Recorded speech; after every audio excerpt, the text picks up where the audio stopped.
Bonjour à tous, bienvenue pour ce point hebdomadaire sur le S&P 500. Donc on a eu en début de semaine là, un signal assez négatif sur l'indice large américain, avec donc une accélération à la baisse en sortie de biseau ascendant. Le biseau ascendant, c'est la figure en noir que vous voyez sur le graphique. Donc depuis en fait cette poussée qui a ramené l'indice américain autour des 2055-2060 points, on a un petit rebond technique, une phase de temporisation en fait qui se met en place depuis mardi, avec assez peu de mouvements en intraday. Donc là en fait d'ici la fin de semaine, on va potentiellement avoir une opportunité à suivre. En tout cas moi je surveille à la vente l'idée d'un retour peut-être cet après-midi vers les 2100 points sur le S&P 500. En fait les 2100 points, donc ce serait à mon avis une zone assez idéale pour chercher une petite opération de vente sur du court terme. Car comme vous le voyez sur le graphique, on a une petite zone, intéressante autour des 2085-2100 points, c'est la zone de gap qu'on a ouvert lundi.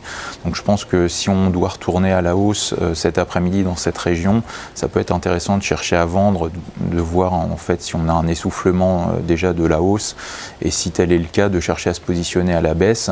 En effet, donc comme je le disais là en début de semaine sur le petit article que j'ai posté sur le site, on a un seuil intermédiaire autour des 2110 points, et je pense que tant qu'on reste sous ce niveau, on a un risque de poursuite de la baisse en sortie donc de la figure en biseau ascendant, avec une cible potentielle autour des 2040 points. 2040 points, donc c'est la base de cette figure en biseau.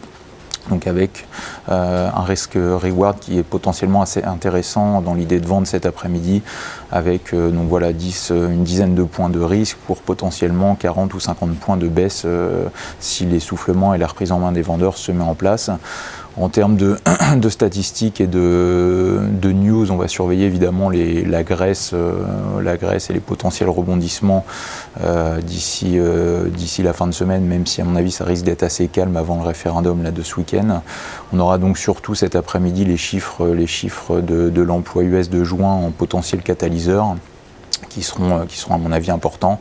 Donc ces chiffres ont été avancés là à aujourd'hui contre demain initialement, comme tous les vendredis en théorie de chaque mois, pour cause d'Independence Day aux États-Unis.